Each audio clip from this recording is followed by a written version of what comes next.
वैसे शुरुआत तो मैंने आपके कहने से की है, लेकिन खत्म मैं मेरी मर्जी से करता हूँ।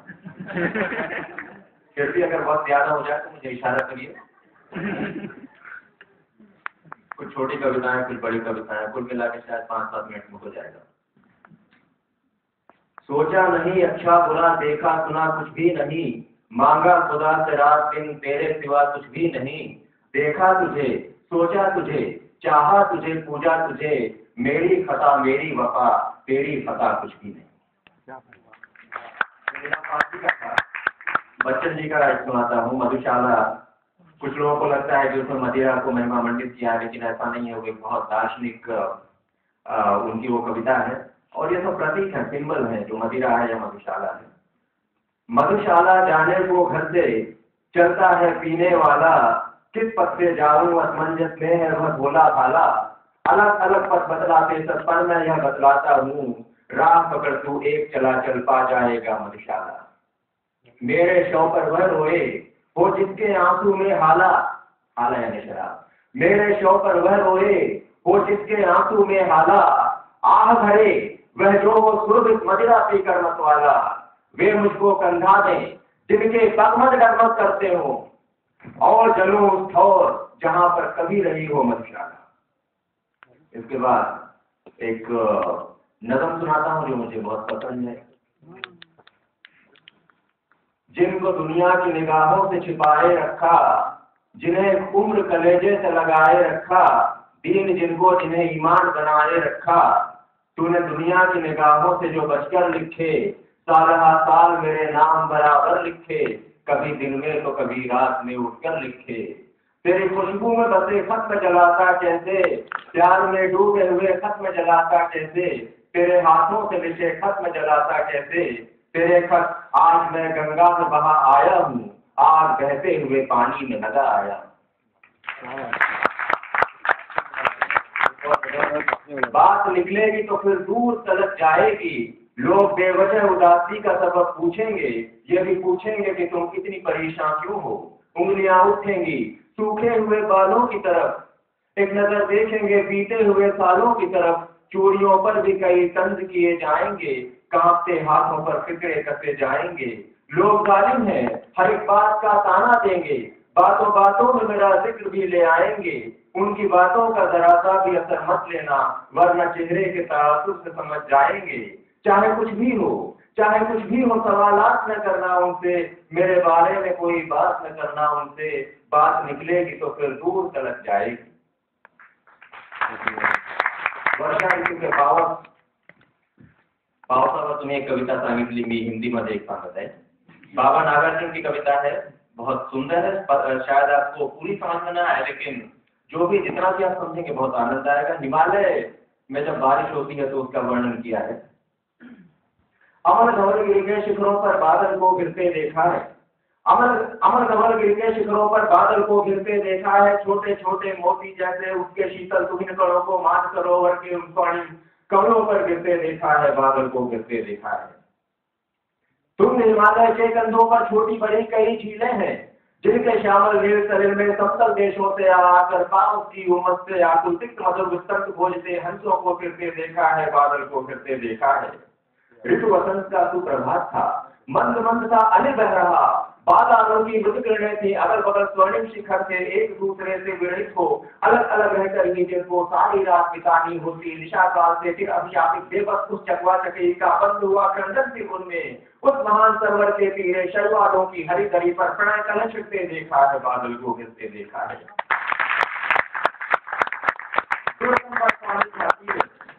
दुर्गम बर्फानी घाटी में शतसहस्र फुट ऊंचाई पर अलकनाथ से उठने वाले नित्य ही उन्मादक परिमल के पीछे धावित होकर सरल कर्म कस्तूरी मृग को अपने घर छिड़ते देखा है, बादल को गिरते देखा है। कहाँ गया गणपति कुबेर व कहाँ गई उसकी वह अलका, नहीं ठिकाना कालिदास के योग प्रवाही गंगा जल का। ढूंढा बहुत परंतु मिला क्या, मेघदूत का पता कहीं पर कौन बताए, वह छाया में बरस पड़ा होगा न यहाँ पर। जाने दो वह कल्पित था, मैंने तो भीषण जाड़ों में महामेघ को झंझा मिलते गरज गरज भिड़ते देखा है, बादल को गिरते देखा है।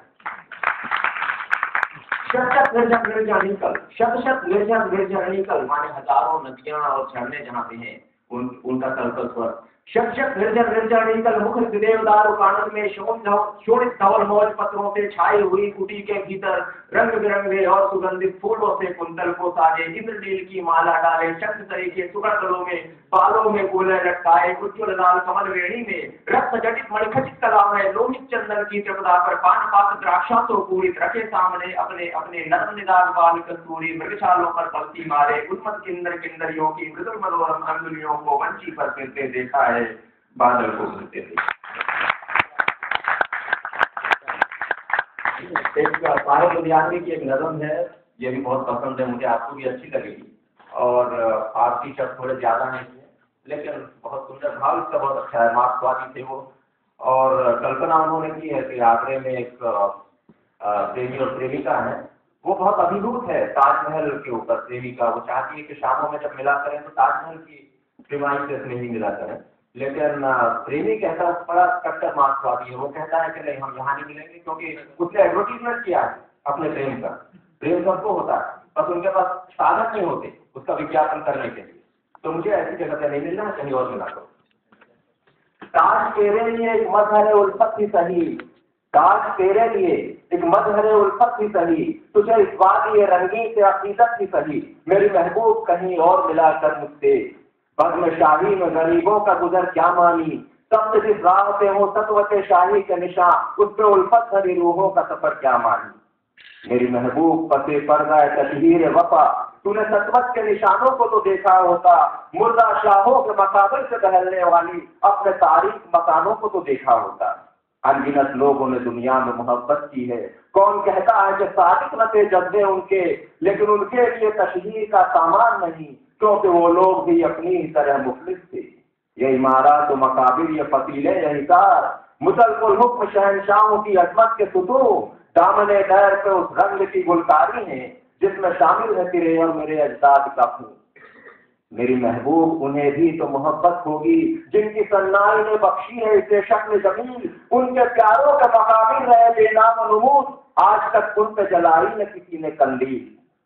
ये चमनदार, ये जमुना का किनारा, ये महल, ये मुनक्कश करो दीवार, ये मेहराब, ये ताज, एक शहनशाह ने दौलत का सहारा लेकर हम गरीबों की मोहब्बत का उड़ाया है मजाक, मेरी महबूब कहीं और मिलाकर। अब लास्ट में कविता आखिरी है, एक खंड काव्य है कदम कदम बढ़ाया जाए पंडित गोपाल प्रसाद व्यास का, उसका एक अंश मैं आपको सुना रहा हूँ। और बहुत ही प्रासंगिक है, क्योंकि अभी अभी हमने जो आंदोलन देखा है भ्रष्टाचार विरोधी, तिरंगे और टोपी की वजह से कुछ 47 के पहले का कुछ माहौल दिख रहा था।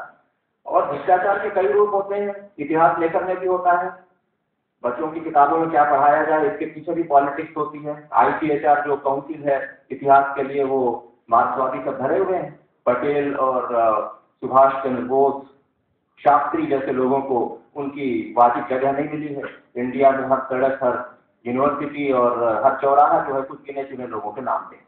तो ऐसे मौके पे मैं सुभाष बोस को याद करना चाहता हूँ, जब वो आजाद हिंद फौज के लिए धन इकट्ठा कर रहे थे और साउथ ईस्ट एशिया में मलेशिया, सिंगापुर, जापान वगैरह में लोग तुलादान उनका आयोजित करते थे। तुलादान यानी तराजू में एक तरफ उनको बिठा के दूसरी तरफ अपना सोना चांदी सब न्योछावर करते थे। सिंगापुर में तुलादान एक हुआ था, उसका वर्णन है।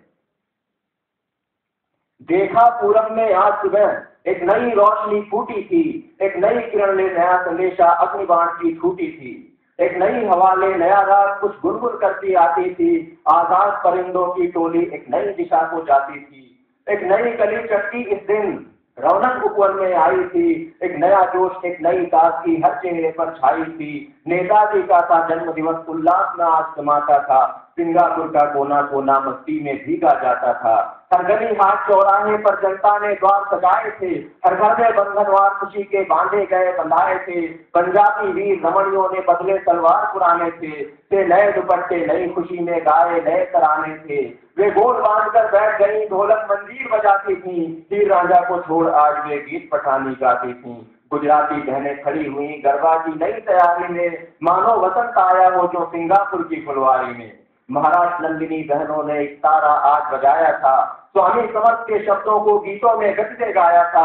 वे बंगवासिनी वीर बहुटी फूली नहीं समाती थी, अंचल गर्दन में डाल इश्क के सम्मुख शीश झुकाती थी। प्यारा सुभाष चिरजीवी हो वो जन्मभूमि जननी स्वतंत्र, माँ का चयनी ऐसा वर दो भारत में फैले प्रजातंत्र। हर कंठ कंठ से शब्द यही सर्वत्र सुनाई देते थे।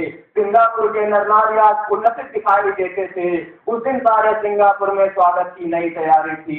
फातुलादान नेताजी का लोगों में चर्चा भारी थी। उस दिन सुभाष सेनापति ने फौजी झंडा फहराया था। उस दिन परेड में सेना ने फौजी सैल्यूट बजाया था। उस रोज तिरंगे फूलों की एक तुला सामने आई थी। उस रोज तुला ने सचमुच ही एक ऐसी शक्ति उठाई थी जो अतुल नहीं सोच सकती थी दुनिया के किसी तराजू से, जो ठोस सिर्फ बस ठोस जिसे देखो चाहे जिस बाजू से। वह महाशक्ति सीमित होकर पलड़े में आज विराजी थी। दूसरी ओर सोना चांदी हीरों की लगती बाजी थी। उस मस्तपूत मुदमंडप में सुमधुर शंख ध्वनि छाई थी। जब कुंदन सी काया सुभाष की पलड़े में मुस्काई थी। एक वृद्धा साधन सर्वप्रथम उस धर्म तुला पर आया था। सोने की ईंटों में जिसने अपना सर्वस्व चढ़ाया था। गुजराती माँ की 5 इंच मानो पलड़े पर आई थी। या पंचयज्ञ से हो प्रसन्न कमला ही वहां समाई थी। फिर क्या था एक एक करके आभूषण उतरे आते थे। वे आत्मदान के साथ साथ पलड़े पर चढ़ते जाते थे। मुदरी आए, छल्ले आए जो पी की प्रेम निशानी थे। कंगन आए, बाजू आए जो रथ की स्वयं कहानी थे।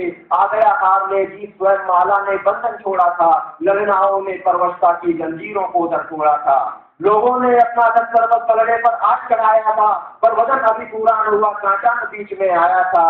तो पास खड़ी सुंदरियों ने कानों के कुंडल खोल दिए, हाथों के गजरे खोल दिए, चूड़ों के पिन अनमोल दिए। एक सुंदर सुबह कलाने की कुल विश्वास भी आई थी, पर नहीं तराजू की डंडी कांटे को संपर लाई थी।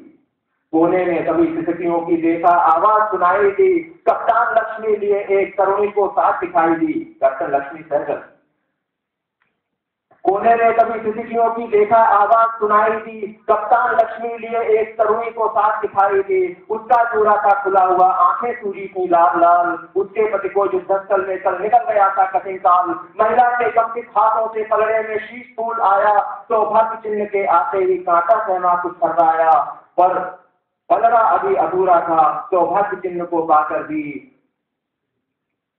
स्वर्ण राशि में अभी कमी, इतना बेहद कम खाकर भी दर्शक जनता की आंखों में आंसू छल छल कर आए थे। नेताजी ने तब रुद्र कंठ से यूं कुछ बोल सुनाए थे। वे बहन देवता तब देंगे तेरे पुनीत गठबंधन को, हम भारतवासी याद रखेंगे तेरे करुणा चंदन को। वृद्धा एक तभी आई, जर्जर करने अकुलाती थी। अपनी छाती से लगा एक सुंदर सा चित्र छिपाती थी। बोली अपने इकलौते का मैं चित्र साथ में लाई हूँ। नेताजी लो सर्वस्व मेरा, मैं बहुत दूर से आई हूँ। वृद्धा ने दी तस्वीर पटक, शीशा चरमर कर चूर हुआ। वह स्वर्ण चौकटा निकल आ उसमें से खुद ही दूर हुआ।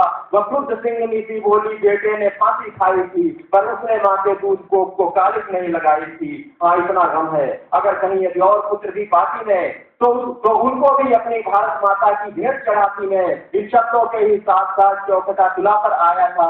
हो गई तुला समतल, कांटा झुक गया, नहीं टिक पाया था। बाबू सुभाष को खड़े हुए वृद्धा के चरणों को छूटे। बोले माँ मैं कृतकृत्य हुआ तुलसी माताओं के बूते। है कौन आज जो कहता है दुश्मन बर्बाद नहीं होगा। है कौन आज जो कहता है भारत आजाद नहीं होगा। भारत आजाद नहीं होगा।